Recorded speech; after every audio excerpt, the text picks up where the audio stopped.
नमस्कार दोस्तों। तो चलिए शुरू करते हैं आज का वीडियो। और आज के वीडियो में जो है मैं लेकर आया हूँ जनरल अवेयरनेस हिस्ट्री का पार्ट 6। ठीक है, क्वेश्चन नंबर 51 से 60 तक। पीछे जो है मैंने एक वीडियो डाला है कंपाइलेशन, उसमें लगातार 50 क्वेश्चंस हैं, वो आप देख सकते हो जाके। रिसेंट बस इसके पीछे ही होगा। ठीक है, अभी जो है अपने लोग देखते हैं क्लास 6 और इसमें क्वेश्चन नंबर 51 से शुरू करेंगे। अगर आप नए हो तो चैनल को सब्सक्राइब कर लीजिएगा, वीडियो को लाइक कर दीजिएगा। फिलहाल देखते हैं अपने लोग क्वेश्चन नंबर 51। ठीक है, और इसमें है who among the following was the court poet of king Harshvardhan. तो किंग हर्षवर्धन जो थे उनके कोर्ट पोएट कौन थे, उनका नाम बताना है। Who compose the famous biography Harshacharita. ठीक है, जिन्होंने फेमस बायोग्राफी हर्षचरित का निर्माण किया था। And the classical play Kadambari, और क्लासिकल प्ले कादम्बरी भी लिखा था। तो बताना है निम्नलिखित में से कौन सा राजा हर्षवर्धन का दरबारी कवि था जिसने प्रसिद्ध जीवनी हर्षचरित और क्लासिकल नाटक कादम्बरी की रचना की थी। बताइए, हरिशेन थे, बाणभट्ट थे, रवि कीर्ति थे या फिर कालिदास। ठीक, हरिशेन, बाणभट्ट, रवि कीर्ति या कालिदास, बताइए। और जल्दी जल्दी मैं करवा दिया करूँगा। ठीक है, आप लोग का टाइम भी नहीं वेस्ट करूँगा, फालतू की बकवास करूँ बीच में। तो आप लोग जो है ज़्यादा से ज़्यादा जो है वीडियो को लाइक करिए और चैनल को सब्सक्राइब कर लीजिएगा। ठीक, चलिए देख लेते हैं इसका आंसर।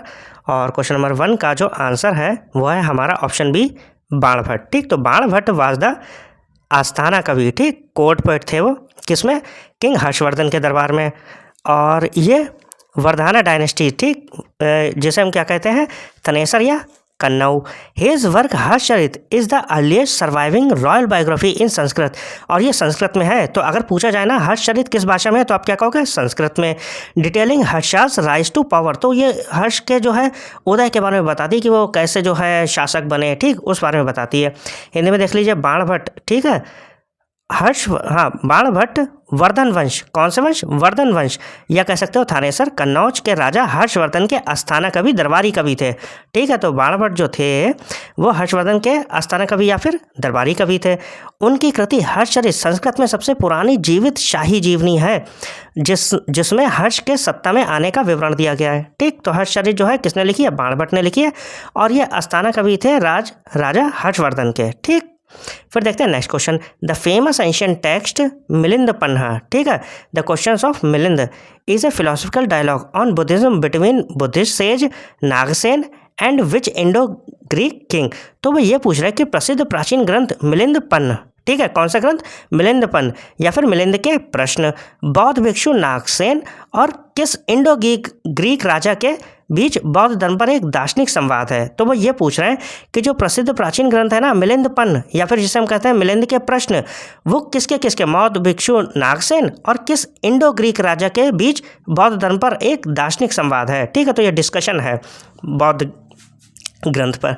अब बताना है वो किसके बीच था, बौद्ध भिक्षु नागसेन और कौन थे, दूसरे कौन थे, मेनेंडर प्रथम या फिर मनेंद्र प्रथम, डेमेट्रियस या फिर एंटीओकस सेकेंड या फिर सेल्यूकस निकेटर। बताइए कौन थे। चलिए देख लेते हैं इसका आंसर। और इसका आंसर है ऑप्शन ए, मनेंद्र फर्स्ट। ठीक, तो रिटन इन पाली, तो ये जो लिखा गया है मिलिंद पन्न वो किस में है, पाली लैंग्वेज में है।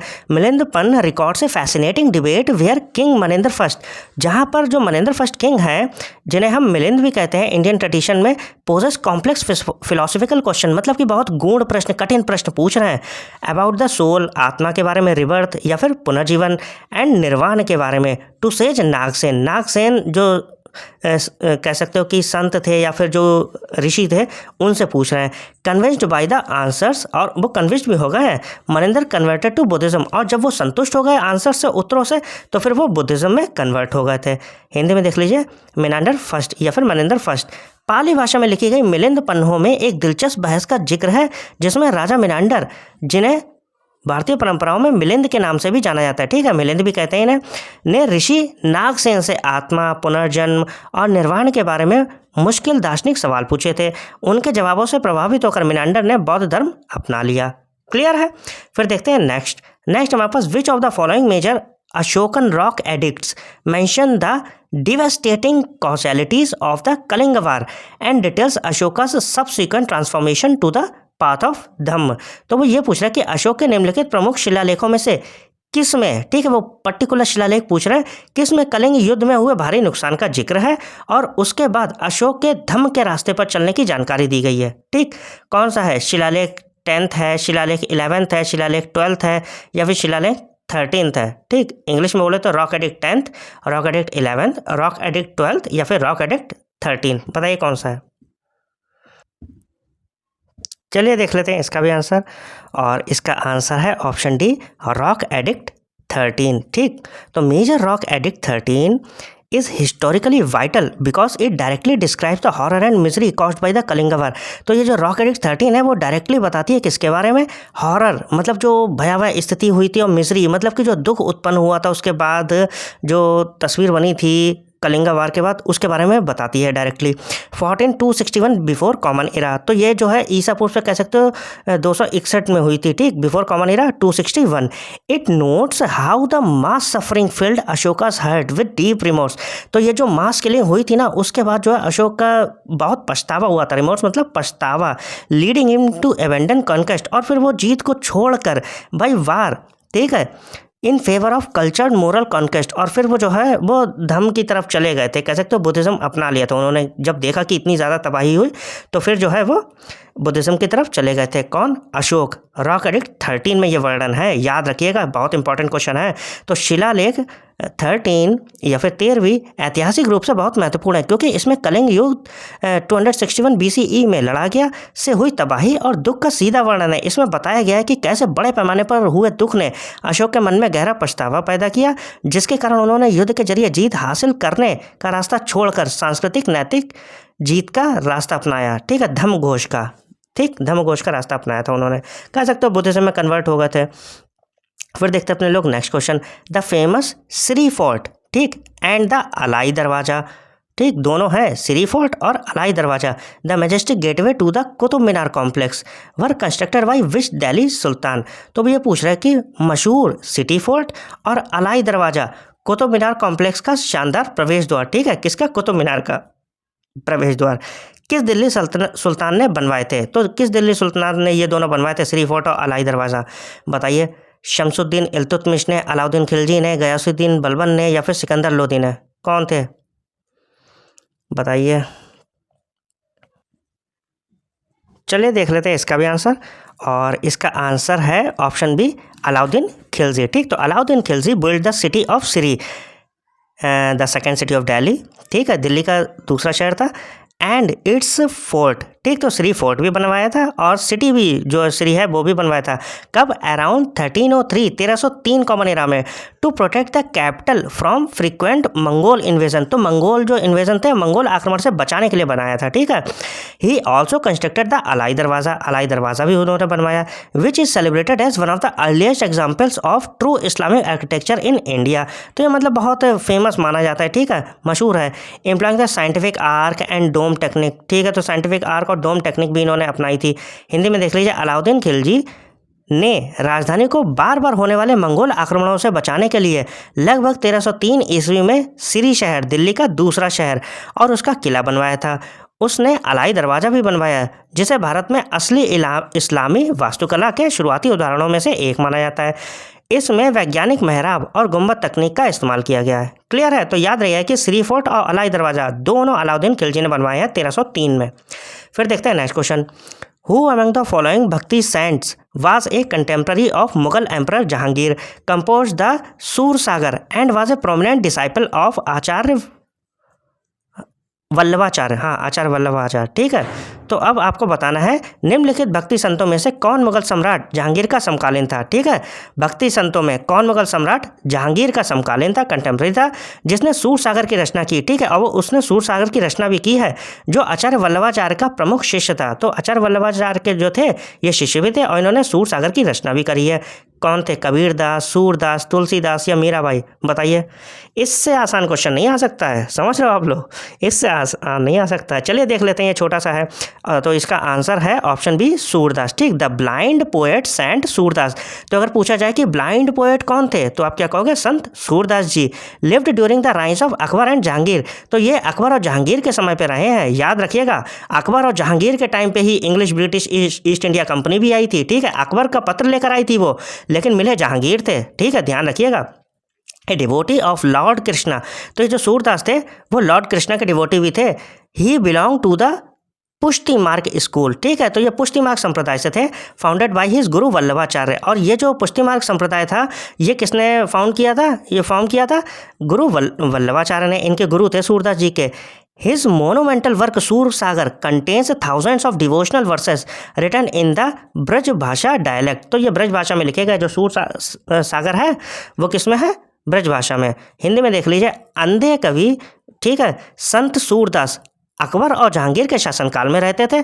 भगवान कृष्ण के भक्त, वे अपने गुरु वल्लभाचार्य द्वारा स्थापित पुष्टि मार्ग संप्रदाय से जुड़े थे। उनकी महान रचना सूर सागर में ब्रज भाषा में लिखे गए हजारों भक्तिपूर्ण पद शामिल हैं। क्लियर है? फिर देखते हैं नेक्स्ट क्वेश्चन नंबर 56। बताइए इसमें विच बैटल फॉट इन 1527। तो कौन सी जो युद्ध है या फिर बैटल है 1527 में लड़ी गई? सीमेंटेड बाबर्स पोजीशन, मतलब कि जो बाबर की पोजीशन थी नॉर्थ इंडिया में, by crushing the formidable confederacy, मतलब कि कोई बहुत मजबूत कन्फेडरेसी थी राजपूत की, ठीक है, led by Rana Sanga of Mewar. तो वो ये पूछ रहा है कि 1527 ईस्वी में लड़ी गई किस लड़ाई ने, ठीक है, कौन सी बैटल थी ने मेवाड़ के राणा सांगा के नेतृत्व में राजपूत शासकों के शक्तिशाली गठबंधन को कुचलकर उत्तरी भारत में बाबर की स्थिति को मजबूत किया। ठीक है, तो वो कौन सा युद्ध था जिससे बाबर की स्थिति और मजबूत हो गई थी 1527 में? कौन सा युद्ध था? Battle of Panipat, battle of Khanwa, battle of Chanderi, या फिर बैटल ऑफ घाघरा? कौन सी थी बताइए? बहुत इंपॉर्टेंट क्वेश्चन है ये, बताइए बताइए। चलिए देख लेते हैं इसका आंसर, और इसका आंसर है option B, battle of Khanwa. तो fought near the village of Khanwa, तो ये खानवा विलेज के पास हुई थी, जो कहाँ? आगरा के पास है, इन 1527। तो अगर पूछा जाए कि बैटल ऑफ खानवा कब हुई थी तो आप क्या कहोगे? 1527 में। वो पूछे कहाँ हुई थी तो आप क्या कहोगे? आगरा के पास। This battle was more politically significant than the first battle of Panipat. तो ये फर्स्ट बैटल ऑफ पानीपत से ज़्यादा विशेष थी। Facing an enormous Rajput alliance under Rana Sanga. ठीक है, तो राणा सांगा ने टक्कर तो दी थी। Babur rallied his demoralise soldiers. तो इन्होंने जो है, बाबर ने अपनी सेना को मोटिवेट किया है by declaring it a religious war. उन्होंने कहा भैया ये रिलीजियस वार है, समझ रहे हो, धर्म की युद्ध है। तब वो जैसे जिहाद भी कहते हैं, ठीक है, तो मुगल ज़्यादातर जिहाद ही तो करते थे। ठीक है, तो वो जिहाद के नाम पे उन लोगों ने जो है मोटिवेट किया अपने सैनिकों को। And using advanced artillery tactics to secure a decisive victory. तो अब हिंदी में देख लीजिए, खानवा का युद्ध 1527 में खानवा गांव आगरा के पास के निकट लड़ा गया। यह युद्ध पानीपत के प्रथम युद्ध की तुलना में राजनीतिक रूप से अधिक महत्वपूर्ण था। राणा सांगा के नेतृत्व में विशाल राजपूत गठबंधन का सामना करते हुए बाबर ने अपने हतोत्साही सैनिकों को एकजुट करने के लिए इसे धार्मिक युद्ध जिहाद घोषित किया। ठीक है, तो ये 1527 में जो है खानवा गाँव आगरा के पास लड़ा गया था युद्ध। और ये याद रखिएगा कि राणा सांगा और बाबर के बीच लड़ा गया था। बाबर ने अपने हतोत्साही सैनिकों को एकजुट करने के लिए इसे धार्मिक युद्ध जिहाद घोषित किया और निर्णायक जीत हासिल करने के लिए उन्नयन तोपखाने की रणनीति का उपयोग किया। तो उन्नत तोपखाने भी इसमें उपयोग में लाए गए थे। तो याद रखिएगा यहीं से बाबर की नींव पड़ी थी 1527 में। ठीक, फिर देखते हैं अपने लोग नेक्स्ट क्वेश्चन।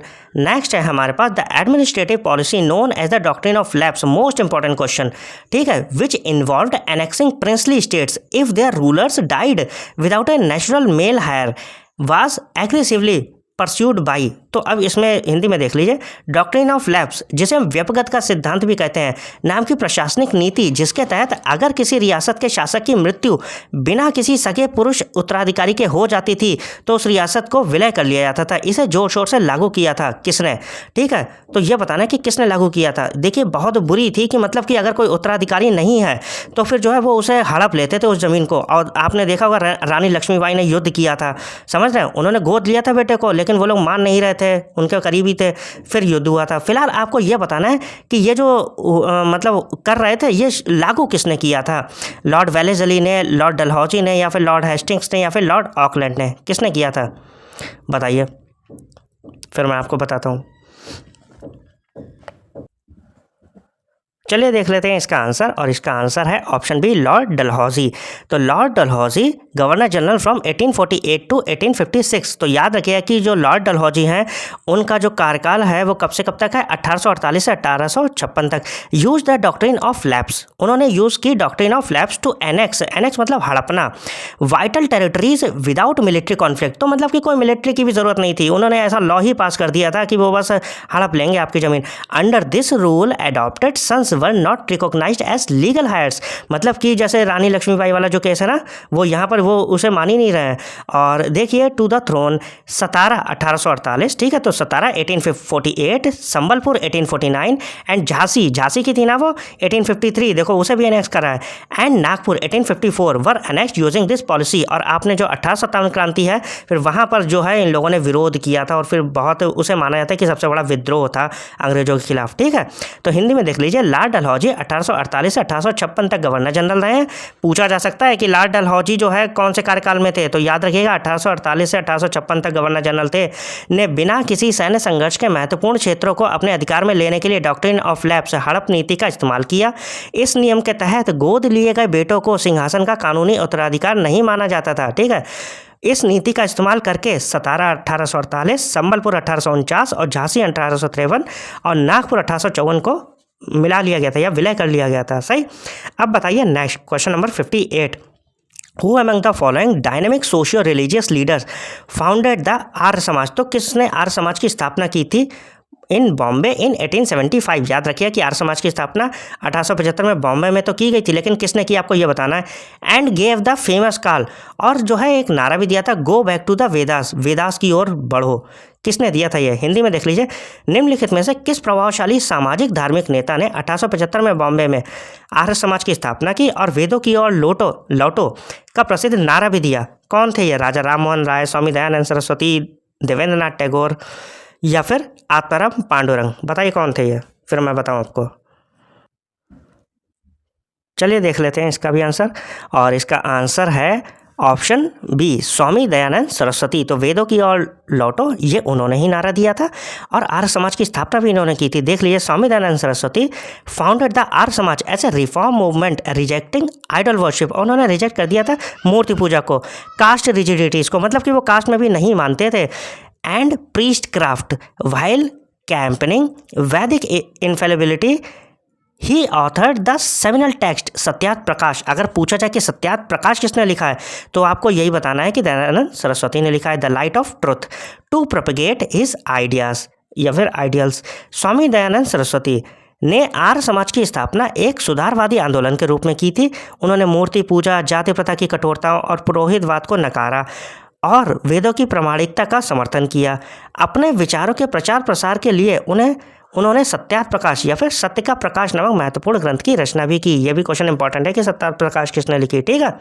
फिर देखते हैं next question, the execution of the subsidiary alliance system, a method to reduce Indian states to British dependencies by forcing them to maintain a British army at their own expense was primarily associated with। अब आपको यह बताना है कि सहायक संधि या फिर सब्सिडरी अलायंस प्रणाली को लागू करना, जिसके तहत भारतीय राज्यों को अपने खर्च पर, ध्यान से पढ़िएगा, जिसके तहत भारतीय राज्यों को अपने खर्च पर ब्रिटिश सेना रखने के लिए मजबूर करके ब्रिटिश आश्रित राज्य बना दिया जाता था। मुख्य रूप से किससे संबंधित है, किसके काल में हुआ ये, Lord Cornwallis, Lord Wellesley, Lord Warren Hastings या फिर लॉर्ड कर्जन, बताइए। याद रखिए कि सब्सिडरी अलायंस कब एग्जीक्यूट की गई थी, ठीक है, किसके कार्यकाल में, Lord Cornwallis, Lord Wellesley, Lord Warren Hastings या फिर लॉर्ड कर्जन, बताइए। चलिए देख लेते हैं इसका भी आंसर, और इसका आंसर है ऑप्शन बी, लॉर्ड वेलेस्ली, ठीक। तो lord Wellesley governor general from 1798 to 1805। तो लॉर्ड वेलेस्ली गवर्नर जनरल कब तक थे, 1798 से 1805 तक। Utilise the subsidiary alliance to expand the British empire boundaries. तो ठीक है, इंडिया में ब्रिटिश जो एम्पायर था उसकी बाउंड्रीज को और ज़्यादा एक्सपेंड करने के लिए, बढ़ाने के लिए उन्होंने ये जो है सब्सिडरी अलायंस को यूटिलाइज किया था। The Nizam of Hyderabad was the first Indian ruler to formally accept this alliance. ध्यान रखिएगा, वो पूछेंगे कि सब्सिडरी अलायंस सबसे पहले किसने एक्सेप्ट की थी, तो आप क्या कहोगे, हैदराबाद के निज़ाम ने 1798 में, followed by the ruler of Mysore, Tanjore and Awadh, ठीक। तो हिंदी में देख लीजिए, लॉर्ड वेलेस्ली 1798 1805, ठीक है। तो ये जो लॉर्ड वेलेस्ली थे, ये गवर्नर जनरल 1798 से 1805 तक थे, ने भारत में ब्रिटिश साम्राज्य का विस्तार करने के लिए सहायक संधि का इस्तेमाल किया। हैदराबाद के निज़ाम पहले भारतीय शासक थे जिन्होंने 1798 में औपचारिक रूप से इस संधि को स्वीकार किया।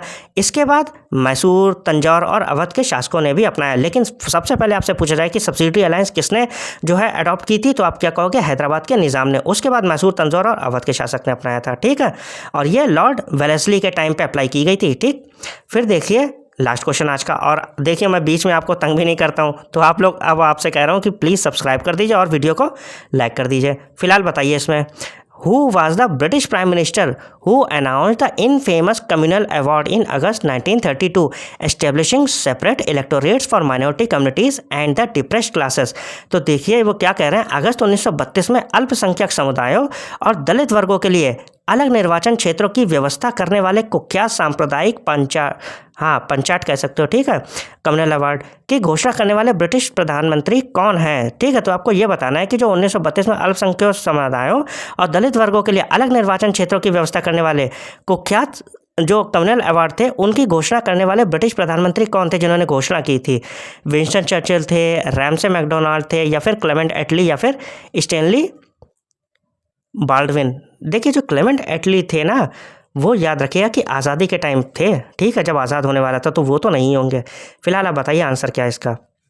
चलिए देख लेते हैं इसका आंसर, और इसका आंसर है ऑप्शन बी, रैमसे मैकडोनाल्ड। ठीक, तो following the deadlock at the second round table conference, British prime minister Ramsay MacDonald announce the communal award.